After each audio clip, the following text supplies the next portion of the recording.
Righto, ladies and gentlemen, welcome back. Episode 2. Episode 1 was good enough that we got a second one, so how good is this? Episode of what? What are we called? We are in Stewie. Yeah, we did get some suggestions. We did. Plenty of feedback, plenty of which positive. we appreciate. Yes, we do. We're not very creative. We did leave it out to... Nor are some of our listeners. No, we love our supporters. We love all of our listeners, but it was a resounding Tuohy and Stewie. They were positive, yeah. Yes. We'll stick with it. But there was some interesting ones. It was? S. Tuohy, just... Speaking of levels of creativity that only the most artistic ever get to. Your last name thrown with just the S at the start. Irish Stew was a popular one. A few people said Irish stew. There you go. Could have got a sponsorship. Could have got Campbell's on board or something maybe. Stewie on your boot. I actually didn't mind that one. That was kind of good. It was actually all right. The Irish Chippy, I didn't like that, but it's one that's there. But the rest is, leave it on. The name. Yeah, the keep name the works name. beautifully. I like it. Great podcast too, so that's good. Finchy was very good off the top, but big episode today. Another Geelong great. One of the best in the business. Yeah.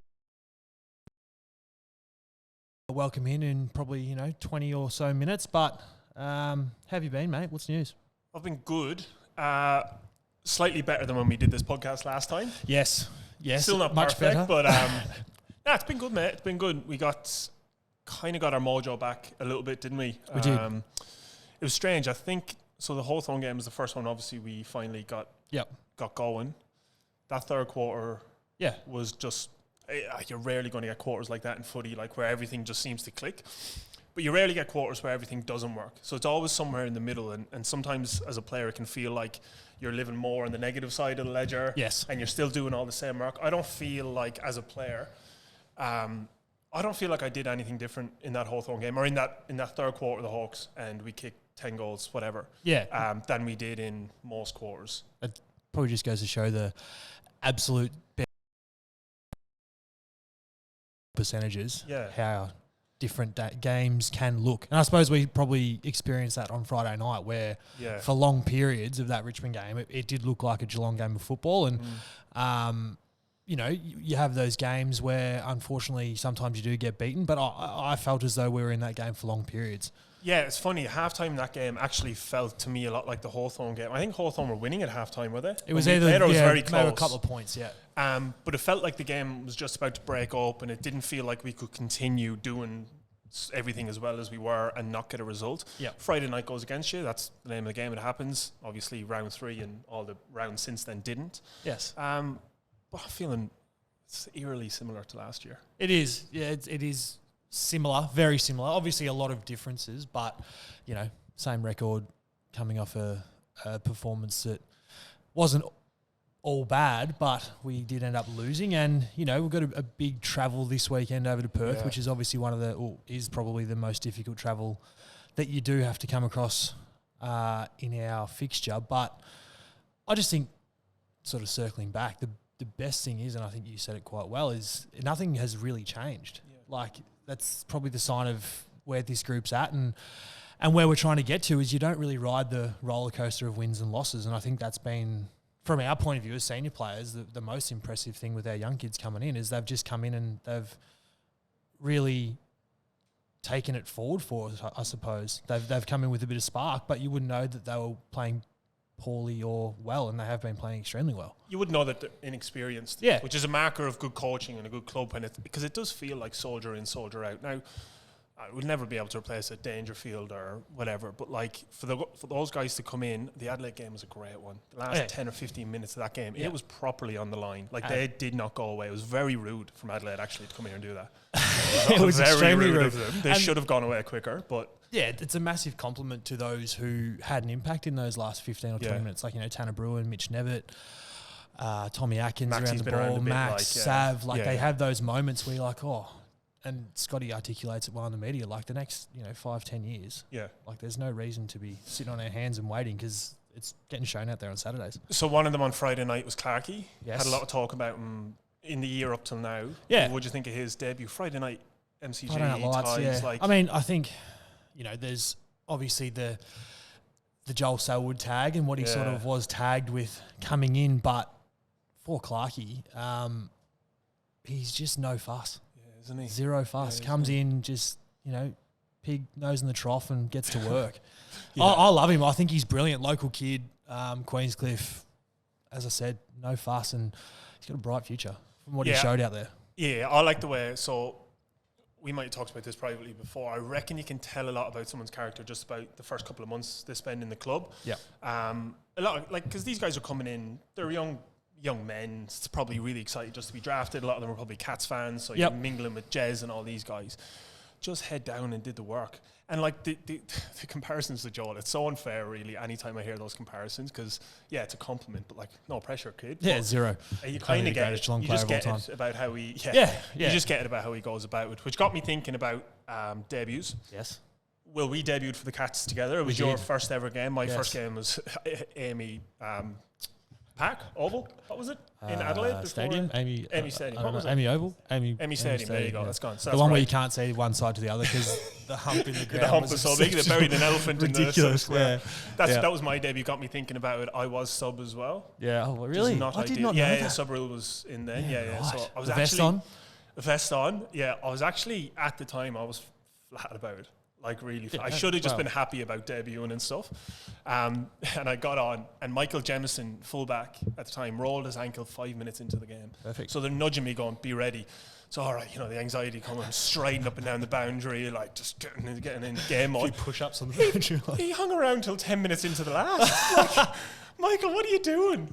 Very tough. And then my first ever touch bounced the footy over my head, tackled a player who didn't have the footy. Perfect. Just a shit show. But they stuck with me and I played the next week. So that was my kind of memories of my debut. Yours was a bit more mine was a lot easier. Yeah, pretty traditional. I mean, traditional in a sense. 4:40 Sunday afternoon at Subiaco, last game of the round of round one. It's not the ideal time. Is that when it was? To debut. So there wasn't much sleep from when I was told on the Tuesday to when we played on the Sunday. It was a lot of anxiety, a lot of nervous moments. Did you find out that early in the week, yeah? Yeah, well, I had Scarlo who was not supposed to tell me at all, and then just nudged me at the start of a craft session. Goes, "You playing?" I was like, "Sorry, what? What do you mean I'm playing?" Scarlo told me that first pre-season, pretty much from the get-go, you were in the team. Like, it wasn't like, first-year player coming in. It was like, nah, he's going to be playing. So like, Now my first touch was a handball over my head that somehow landed in Mitch Duncan's lap. So I literally picked it up and just flicked it over my head. Like, panic seriously, Michael Walters just flicked it over my head and it landed in his lap. When that stuff works, advice for any young players: if you accidentally do a cool thing, just play it off. Own it. Just own it. Own it. Yeah, pretend. Yep, definitely meant it. One other player, before we quickly move on, you reminded me talking about, he's obviously didn't debut this year, but Sav's gone down back. Yes, the big fella. Jeepers wept. Like, obviously a little, plenty to work on still, but you're working closely with him. You get to see him up close. How's he going?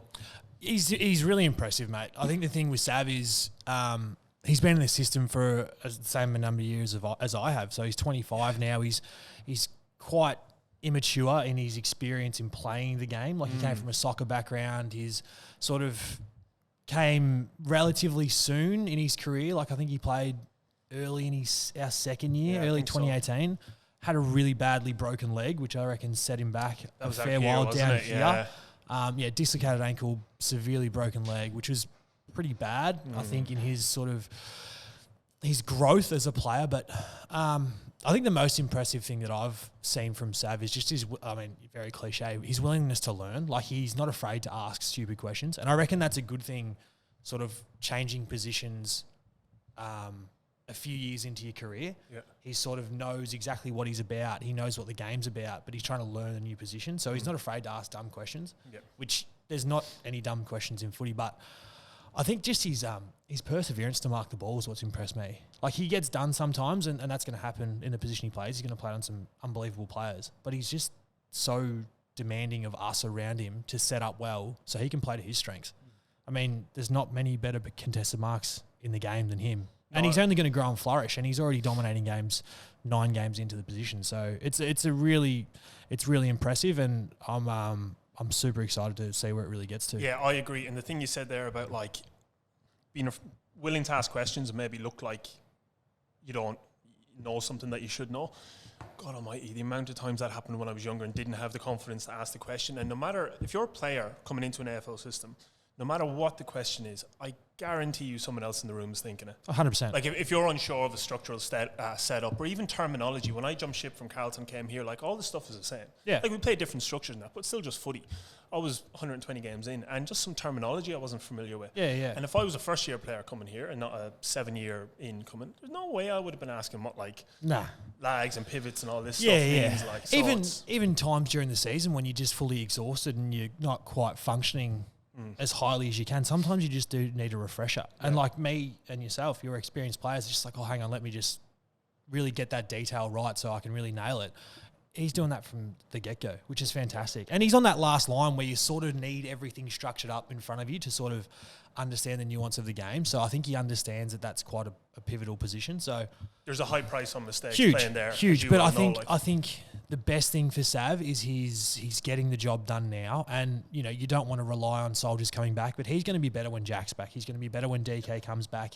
He's going to be better with, 10 or 12 more games under his belt. So we're going to see him not as a finished product for a really long time, and that's really exciting because he's dominating games, and it's a rare feat to be able to dominate from fullback. Yeah, absolutely. Should be very excited seeing what he does for the rest of the year. Excellent. Send questions in. So we don't know if we formally said this in the first episode. We will answer any questions you send in. Anything. We'll make it an official little segment. Yeah, they will not be vetted whatsoever. No, there's let her rip. Yeah, and we will do that. But now, jump to a break, and afterwards we have Anthony Hudson. Right off, Stewie, one of the all-time great commentators, the absolute best in the business now, and a massive Geelong fan. Huge. Jared Waitley couldn't make it, so we have settled. We've settled for Huddo. How are you? I'm good, Zach. Great to be here, and nothing like a good introduction. Yes, that was nothing like a good introduction. Yeah. Thank you for coming, Huddo. Now to keep on with that, so I've got a bone to pick with you. There's tension in the room. 2019, we'll go back. It was just on this flank down here, and I've taken probably the best mark of my life, and you've noted it the second best mark of the week. So what's the go? Was that true or not true? Oh, it's true, but you're a Cat supporter. You got to give me more than that. Well, I'm Liam sorry, Ryan's taken one of the great marks of all time, and just I know it was on Libba. He's only 4'11", but you just have to be better. Yeah, I know. I'm sorry. That's all good. It's an interesting point with marks though, because and indeed with moments, because the game is it's about the full game, but from things that get replayed, it is, and more so, it is about moments and so that is kind of my job to make sure that your moment... When you watch it back in 10 years. Yeah. Young kid Patrick Parnell on the weekend for the Adelaide Crows, out of absolutely nowhere, takes this absolute hanger. And it's like, God, at least I've got to get his name right first of all, because and it just shows. I guess that's part of what we have to do in the when you're calling the game is you have to be ready because something can happen at any time. Even like a backman might just somehow jump up on the wing and do something except for punch the ball. Yeah. So jump forward a small bit because you have to remind me. So in moments when you know something big has happened, so you've come to grand finals, big games, big moments, so you know when something significant just happened.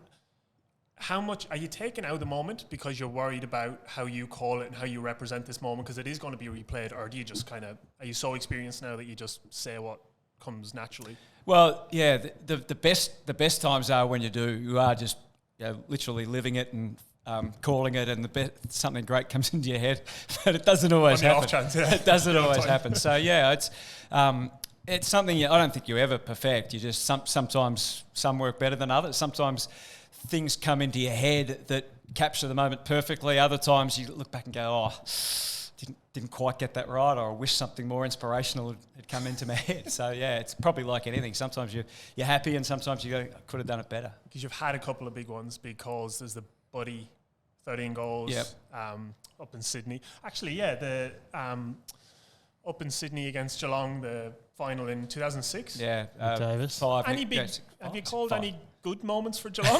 Well, and the Miracle on Grass too. That was a good one. Yeah, all against Geelong.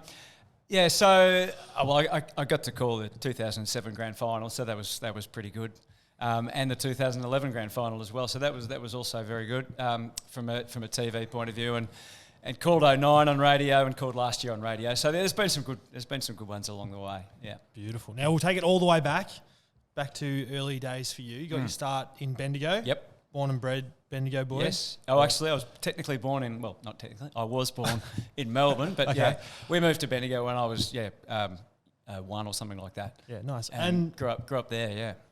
Your brother was the one who nudged you towards commentary at a very young age of 14. Yeah, so you've obviously got some notes. We've got some notes here. I must have said that. We got a good production crew, so we get some good notes here. Yeah, how did that come about? That's unbelievable. Well, I think like a lot of kids who love their sport, like I grew up wanting to play. I wanted to play footy for Geelong and play cricket for Australia, and I was pretty sure I was going to do that until I probably got to an oval. Probably last year. I probably realised I'm probably getting a little bit old for it. Didn't realise that. Yeah, probably realised I then didn't have the talent or certainly the courage or a whole lot of other attributes that were going to see that happen. So I remember having a conversation with my brother. I probably was about 14 or something like that. About what do you want to be? And I did work experience in year 10 as an accountant. So at the end of that week, I realised that perhaps I didn't want to be an accountant anymore. No. And he just said, well, what do you want? I said, I want to be a footy commentator or a sports commentator. And he said, well, why don't you actually try and do that? So that was probably easier to say, but I still had no idea how I was going to do it. And I ended up going down the journalism path, did a journalism degree. But I was able to call footy in Bendigo, just local footy, and that was a fantastic grounding, like a couple of years of doing that. If you don't get the names right there, then the parents come around and give you a whack or something like that. So in some ways it's harder to call than AFL because you don't necessarily know the players, you don't have necessarily the big roar of the crowd. So yeah, that was a fantastic grounding, and lucky enough to get that opportunity. Now, we obviously, being players, we prepare, plan, get ready for a game, and afterwards it's obviously obvious that we'd be knackered. Are you buggered after calling a game? Do you get that like adrenaline rush where you like really immerse yourself in the game, you're calling it, you're sort of riding every bump and moment, or are you sort of, you've done it long enough now that you can sort of keep that emotion in check and really make it a bit more calculated? There's a bit of both, I think. I mean, the big games in the finals, and again, when you have a game which has a thrilling finish, you are buzzing. And we used to, I mean, particularly when you travel to do a game, or it's a night game, and say you're travelling, and then therefore you've got a bit of time together afterwards. Then you do, it is a real buzz to do that. But also, I'm doing 3 games a weekend, so you literally have to roll onto if I've got a night game, say a Friday night game, get home and it's it might be midnight or something, and not the same as you guys, but there is that element of having to unwind, and then you've got to turn your mind to the game the next day, and it's like me, you probably haven't finished your prep probably, so you've got to get up early the next morning and go through stuff or whatever.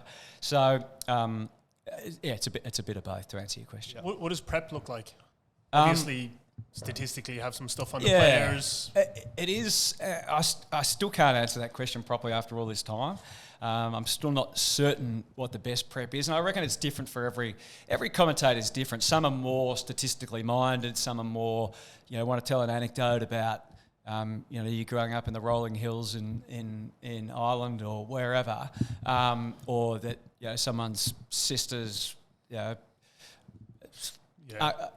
cousin's uncle is whatever, some little tidbit about that. I'm not sure. I'm probably somewhere in between. I certainly look at the stats and look at the numbers. You just want to know something on each player because you never know when that player is going to be.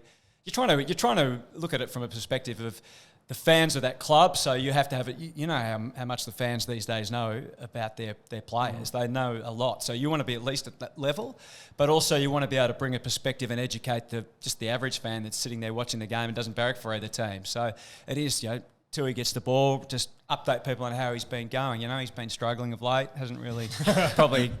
Jeez, you can copy and paste that for a lot of my games. Time might be coming to an end soon. How long can they hang on to this guy as he kicks the ball out up towards half forward flank? Stuart, he's got the Richmond fans upset again. But to be serious, you do need to have that level, and then you've got the broader themes, I suppose, that are running through a game about whether it's an obvious one where a team's struggling, or there's more nuances to it about where they've been good, or just interesting points, I suppose, to try and help flavour the call, because if a game is a great game, you find you use very little of the preparation because the game, particularly on TV, you can see it all. It takes care of itself.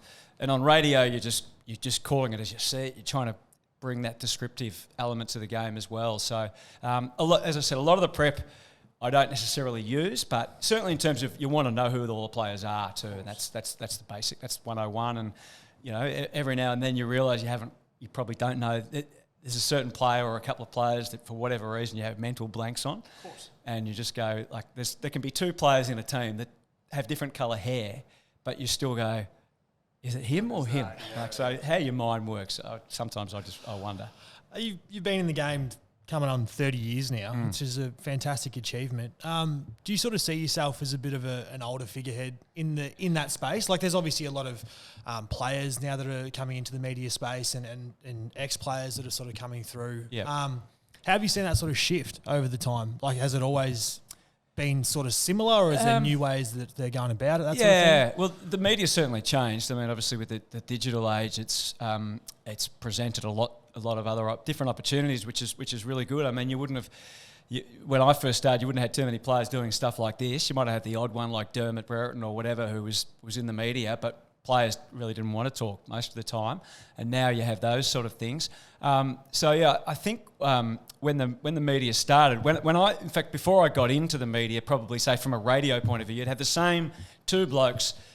It was just Saturday afternoon footy, and then it maybe became Sunday afternoon footy. The same two people would be calling for probably 20 years, 25 years until they retired. So there was very limited opportunity for people to come in and get a chance. Yep. And I came through just as the AFL expanded. The AFL came into being effectively. So suddenly you needed a team to do Friday night. You needed a team to travel interstate to do Saturday night. Or I was calling games back to Perth, for example, for a Western Australian station, 6PR. So that was an opportunity that I wouldn't have got otherwise if the league hadn't have expanded. So from a broader point of view, there was more commentators needed, so that helped me.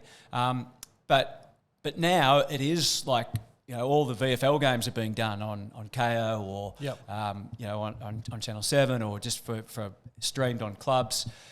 So youngsters coming through can actually get a chance to call, make lots of mistakes, work out how to do it, whether they're any good at it or not, and then sort of get that opportunity. So, and from a player's point of view, an ex-player's point of view, there's always been ex-players that come out of the media, and I think the ones that really grab it are the ones that do treat it like a job. Like, there is the temptation just to come out of the media, come out of playing. In fact, it's amazing how many players have no interest in the media till they've got about 1 or 2 years to go, and then I'll get a call or a text, it's such and such here. Wouldn't mind catching up for a coffee, and you're like, I know what this is about. They want to get into the media, which is, I understand, it's fair enough. But and so when you come out of the game as a player, I think you get a couple of years where you can live off your knowledge, the things you know about the game, the insights you've had from the wins, the successes, and the failures you've had. They're great stories and great insights, but then you've got to go to work, and the ones that are prepared to treat it as work are the ones that will succeed. Do you ever have issues not controlling your emotions, but watching, you're a Cats man, watching the 07 grand final and trying to be neutral and call it, or the 2006 Sydney game we talked about, like, you're trying to be energetic and call it fairly, but you must be on the inside going, God damn. Not to do a Richo in 17, like a blubbering mess on the sidelines. That's basically what Zach's trying to say. Yeah, there's two ways to look at I see it, but I don't believe it, because there was the sort of everyone took it as a positive, but as a Geelong supporter at that stage, we lived the heartbreak of the 89 and then the 90 grand final losses. So to think the team was emerging and on the chance of finally winning a flag in my lifetime, and then to see it go down potentially go down the drain in that semi-final. But I mean, to most of the time, to answer your question, it's you got your work job. You're doing your job, and you're focused on that. And then afterwards, you can feel an emotion of a fan. So I think it worked out along the way. We caught a lot of games with Gerard Whateley, and we're both Geelong supporters. And so when the other person's calling, you can sort of it is dangerous, but you can kind of be a fan while you're not calling, and then switch roles. But certainly once Geelong won the flag, I was actually really stressed about calling 2007 grand final, because if you remember too, Eddie had been calling on Channel 9, so there's a big hoo-ha about biased commentary or the perception of biased commentary. So everyone was looking to see who barracked for who, and because when I grew up, we didn't know who the commentators barracked for. That was it was almost a thing not to say, and I always thought that was a bit silly, because if you're a footy fan, you would have a team growing up. Well, 99% of people would have a team. So I didn't mind saying that I was a Geelong supporter, but then trying to be fair and be balanced. I guess it is probably more than anything the perception. If anything, you're probably more likely to get annoyed and be hard on the team than anything else. But people would read into what they like. But so as it turned out in 2007, obviously they won very easily, so it didn't turn out to be a very stressful day at all. Do you have a favourite person that you've worked with over the journey? One that you've really just something gelled and you just bounce off each other really well whilst calling games or whilst on radio? Yeah, well, it's hard to answer when you've worked with so many different people that you love working with. And 99% of, I can't even think of the 1% of people who I haven't. We'll get to that. We'll get to that. That's the next question. How am I going to answer that? Who do you dislike? But I was really lucky to get opportunities early, but to sit alongside Rex Hunt, calling on radio for the back half of the 90s. I grew up listening to, mainly in the country, to the ABC, apart from the Geelong games, which I listened to on 3GL or K-Rock as they became, which couldn't always get the reception very well in Bendigo. So I'd actually go out to the front of the house where Dad's at old Kingswood was out the front, had the better radio, and tune in to listen to 3GL so I could hear the biased commentary. And half the time you couldn't even hear it properly, but you could hear the crowd, so you knew something good was happening. And on the Murray's menswear scoreboard, they were great times for me as a young kid growing up. But what was the question again? Who was your favourite co-worker? Favourite co-worker. But from there to get the chance to call with Rex. So yeah, my point was that I would probably have been a very straight commentator, and it's still the basic.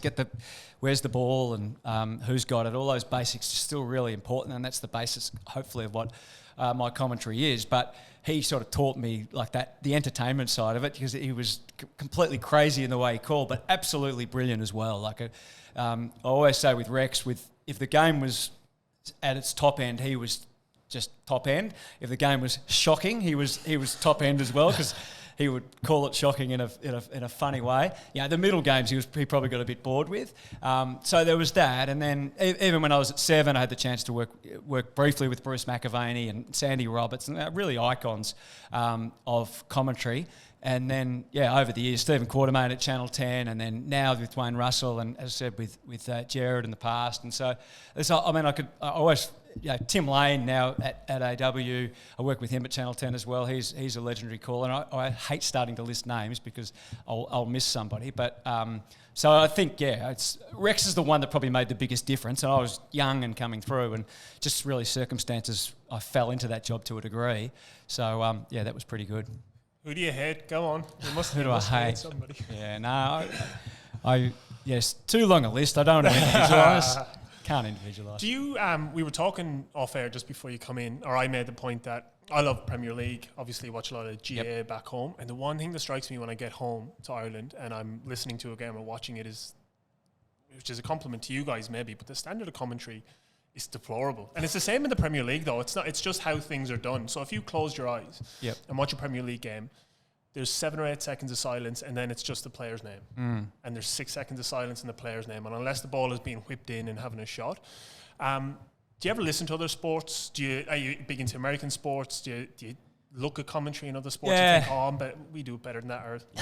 I probably look at it more to try and find the good ones and think of how they do it. So clips will come here or there that I will listen to. The whole English, or the way football, soccer's called, is just the history of it is just different, And in a way, I think I and a couple of others have toyed over the years with trying to just probably talk less on TV, because really, when you can see it, we don't really need to be saying he handballs across to Stewart, but that's just sort of the way we've done it. And then that has its positive side, because you are probably more animated and all that sort of stuff. I mean, the really great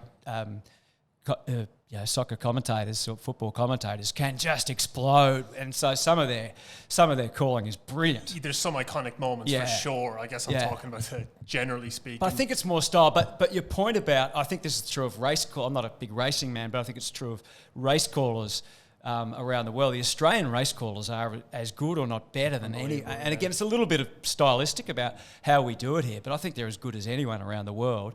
So I'm certainly confident that that our level of commentary could could easily stand up right around the world for sure. And I think Gerard Whateley again, when he's gone and called Super Bowl and called it as well as anyone over there from a radio point of view. And so it'd just be a matter of whether they could cop our accents probably or not over there. Story of my life over here. We'll circle back to footy.